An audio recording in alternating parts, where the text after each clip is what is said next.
来看瑞士阿尔卑斯山的冰川是扬甲真紧，民众感受到全球暖化影响。将举行新的气候保护法案的全民公投，要求瑞士伫2050进前就要实现净零碳排。公投结果显示讲有60%的民众支持。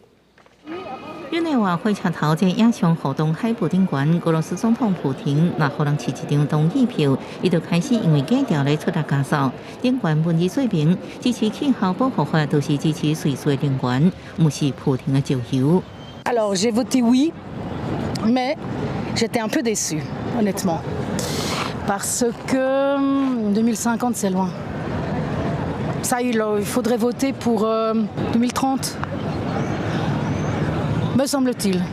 瑞士18举行气候保护法案公投，59.1派选民支持绿色能源。这法案主要目的是为减少化石燃料使用，搁伫2050年达到净零碳排。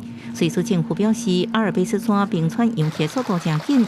研究显示，自2020年到2021年之间，冰量减少1/3，因为爱保护国家能源安全甲环境。反对者认为，气候保护法案相关措施会互能源继续提悬。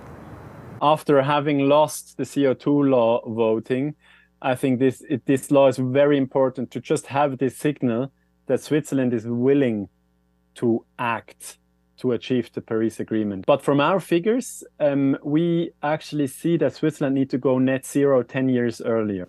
2021年，瑞士为达成巴黎气候协定减碳目标，希望家庭燃料税甲机票税举办二氧化碳法案修订版的公投，不过最后冲关失败。瑞士有3%能源靠进口，所需要石油、天然气拢来自国外。气候保护法案承诺10年来提供20亿瑞士法郎相当新台票688亿的财政支持，取代石油或者是天然气，各提供12亿瑞士法郎相当新台票413亿，推动企业能源绿色转型。公司新闻，恩文玲报道。